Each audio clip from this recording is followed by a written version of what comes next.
Economia e investimentos. Hoje o tema será Previdência Privada. Para isso, converso com o nosso consultor João Guilherme Penteado, da Apollo Investimentos. Muito bom dia, João Guilherme. Bom dia, Gilmar. Bom dia, ouvintes da CBN. Tudo certo? Tudo certo, né? Meio frio a segunda-feira, mas... Bem frio, né? Já tá mudando, né? Tudo muda, né, João? Tava na hora, né? Então, falar em mudança, vamos falar de Previdência. Nós temos falado bastante sobre a Previdência, a reforma da Previdência, né? Vamos falar um pouco sobre Previdência Privada, né? Quais são as alternativas disponíveis no mercado para quem quer partir para a Previdência Privada? Tá. A previdência privada normalmente é utilizada como uma previdência complementar, né? Uma renda complementar ou algo nesse sentido. Existem várias modalidades. Desculpe, então, te interromper. Então, ela não é vista assim como uma forma de substituir a Previdência normal? Depende, pode ser também. Pode também. A previdência privada tem uma série de benefícios que outros investimentos não têm. Por exemplo, ela é isenta de inventário. Então, você pode utilizar ela para passar para herdeiros algum patrimônio, você pode escolher os beneficiários livremente, você pode alcançar alguma redução e diferimento tributário. Então, é um produto bastante voltado ao planejamento do investimento de longo prazo. Além disso, ainda tem benefícios tributários como não incidência do Come-Cotas. O que é isso? Toda vez que você tem um fundo de investimento, qualquer fundo, pode ser um fundo DI, fundo multimercado, renda fixa, exceto o fundo de ações, vai incidir o Come-Cotas, que é a tributação, a antecipação do imposto. Final de maio, final de novembro, o governo vai lá e tributa em 15% o lucro líquido dos produtos de investimento, quando o assunto é fundos de investimento, tá? Quando você tem previdência privada, não existe essa tributação, né? E dado que o produto não tem um vencimento, como é o caso das rendas fixas, você pode planejar um investimento de longo prazo e o juro composto incidir em cima desse dinheiro que teoricamente teria virado imposto. Portanto, a longo prazo tende a ser bem positivo o retorno em previdência privada. Tá certo. Bom, desculpe, então você estava falando sobre as alternativas disponíveis no mercado, né? Existem fundos de renda fixa, existem fundos de ações, existem fundos multimercado. Hoje em dia, ao contrário do que era alguns anos atrás, o mundo de previdência privada é muito semelhante ao mundo dos fundos de investimento. Existem diversos gestores renomados e muitas instituições participantes com fundos bons, né, fundos bem geridos, com performance interessante, acima do CDI. Então, a Previdência, que ficou muito mal falada ao longo dos anos, por existir um monte de taxa de carregamento, taxa de saída, taxa daqui, taxa de lá, né? Somado a um monte de produto ruim, onde você investia, ganhava 70%, 80%, 90% do CDI, né, da taxa básica de juros, hoje já não é mais assim.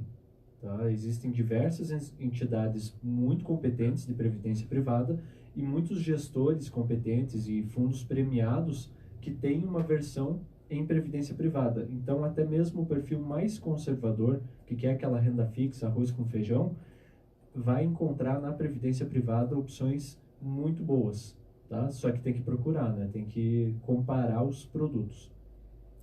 Eu me lembro, no passado, já há algumas décadas, havia experiência assim com esse de previdências privadas, caixa disso, caixa daquilo, não sei o quê, e que acabaram quebrando, deixando... Hoje existe esse risco também? Não, tá?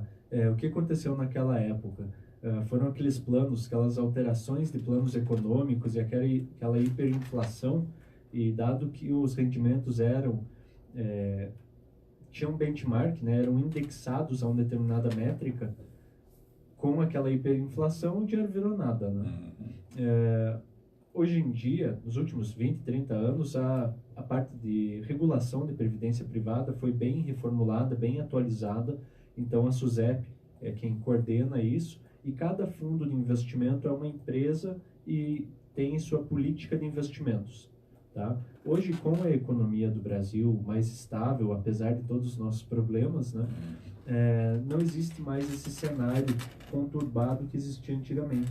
E os produtos são indexados a, por exemplo, a taxa básica de juros da economia, que significa que se a inflação sobe, a taxa de juros sobe para conter essa inflação. Então, existe toda uma estrutura econômica, uma estrutura de investimento mais adequada. Por exemplo, existem fundos de renda fixa, fundos de ações de previdência privada, cujo foco são empresas de dividendos. Empresas onde, por exemplo, o setor elétrico e de saneamento. Se há inflação, esse setor é automaticamente protegido contra a inflação. Então não existe mais aquele viés de quebra e tudo mais, até porque nos últimos 30 anos, se você analisar seguradoras no Brasil que quebraram, você não vai encontrar. Você só vai encontrar a seguradora do Unibanco, que estava mais ou menos, que foi vendida junto com o banco, né? Que o banco estava mal, foi vendida e acabou que a seguradora passou junto e continuou tudo certo. Então, existem diversas métricas hoje em dia de proteção ao cotista, ao investidor. Tá? Um exemplo. Quando você compra um fundo de investimento, esse fundo tem um gestor, que é o cara que escolhe como e onde investir. Existe um administrador do fundo, que é o cara que determina as políticas e acompanha o trabalho do gestor. Existe um custodiante, que é a casa, o banco, onde vai ficar esse dinheiro. E ainda existe o auditor, que verifica se todo mundo está cumprindo com o seu papel de acordo com o combinado. E esse auditor é independente. Portanto, hoje, você investir em fundos de investimento e previdência privada é muito seguro porque é muito regulado. Tá? Então, é muito transparente essa relação. Muito bom. Em relação ao imposto de renda, isso pode ser utilizado de alguma forma para ter restituição de imposto de renda, alguma coisa? Sim. Quem tem imposto de renda, declara na modalidade de imposto de renda completa, declaração, você tem também uma renda que é tributada na fonte. Por exemplo, sei lá, sou médico, tenho Unimed paga como pessoa física, portanto tributa aqueles 27,5% na fonte. Funcionários públicos, mesma coisa. Qualquer funcionário, né, que tem uma renda tributada, né, qualquer pessoa com renda tributada pode utilizar a previdência privada para reduzir sua carga tributária. Como que você faz isso? Utilizando uma previdência chamada PGBL. Tá? Na escolha do investimento, você escolhe fazer um PGBL e pode abater 12% da tua renda tributada. Se minha renda tributável é de R$100 mil ano, eu posso investir 12 mil em previdência privada e com isso restituir 27,5 em cima desses 12 mil. Portanto, eu tenho um diferimento tributário. Né? Além de investir em um produto bom, eu posso ainda recuperar o dinheiro gasto nos impostos. Lá na frente, quando eu for resgatar, eu vou pagar sobre o capital e sobre o retorno, nessa modalidade. No entanto, você pode escolher utilizar uma tabela decrescente de imposto, a tabela que é chamada de regressiva, onde a partir de 10 anos do aporte, da data de aniversário do aporte, a tua carga tributária se torna 10%.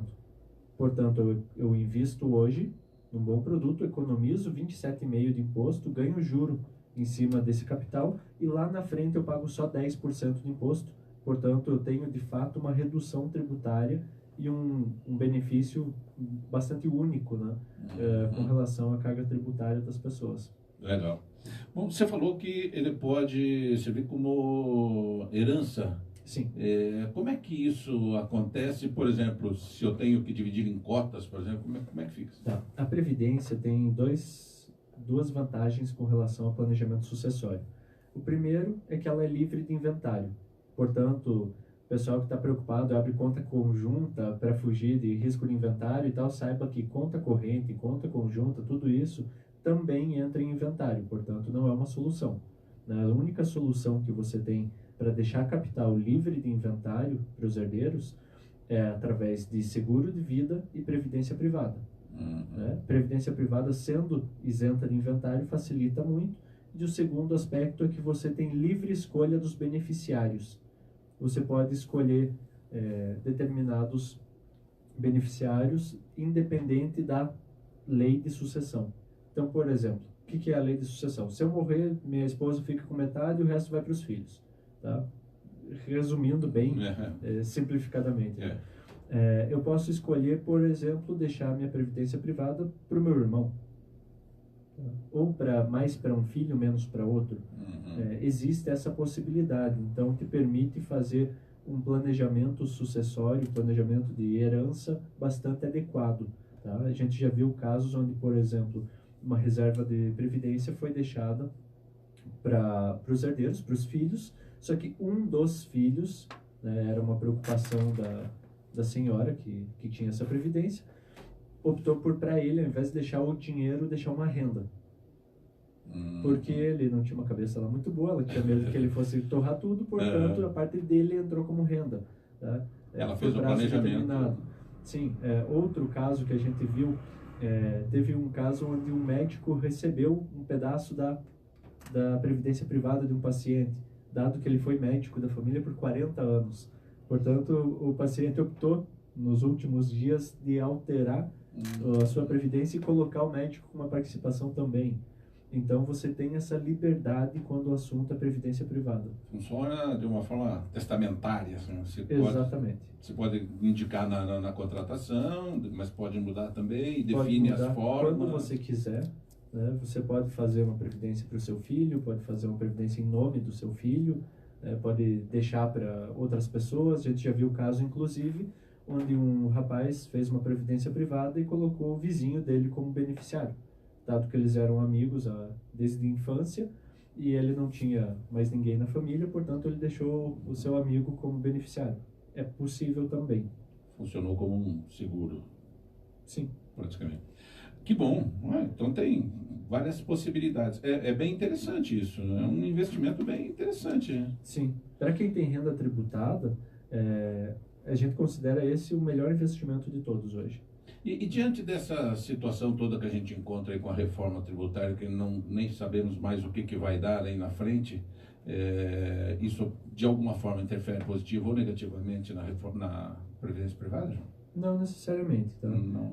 Hoje a gente vê, assim, existe uma tendência no serviço público de alto escalão das pessoas terem um produto de previdência privada para redução tributária e também como forma complementar, dado que através da reforma da Previdência, provavelmente as pessoas passarão a se aposentar com o teto do INSS. Né? Tá bom. Bom, João, sobre a questão da Previdência, alguma coisa mais que você gostaria de deixar esclarecido? A gente tem que ir aqui para... Eu acho que é isso aí, né? Semana que vem a gente continua o papo. Provavelmente teremos mais notícias sobre reforma da Previdência. Mas, rapaz... Tomara que tenhamos alguma coisa mais conclusiva. Agora o Congresso está querendo assumir, tá uma bagunça, né? Assim, tá conturbado o negócio. É um negócio bom e ruim ao mesmo tempo, tá? O que aconteceu, assim, minha percepção sobre o assunto. O Congresso isolou o presidente, né? O presidente hoje está lá como figura praticamente decorativa, tudo que ele manda para o Congresso é reduzido a pó e fim de papo. E eles perceberam que o Brasil realmente precisa da reforma, mas não querem dar o protagonismo político ao Bolsonaro. Portanto, o Congresso está revalidando a proposta do Paulo Guedes, quer manter mais ou menos em linha com o que ele pediu, só que a gente vê aí o Rodrigo Maia se cercando do Centrão e saindo como protagonismo nisso daí. Aparentemente ele quer aprovar, quer pegar os louros da vitória e se lançar candidato em 2022. Tá bom, vamos aguardar para ver o que acontece. João, obrigado mais uma vez por tua participação conosco, por todos esses esclarecimentos. Viu? Que isso, obrigado a vocês, boa semana.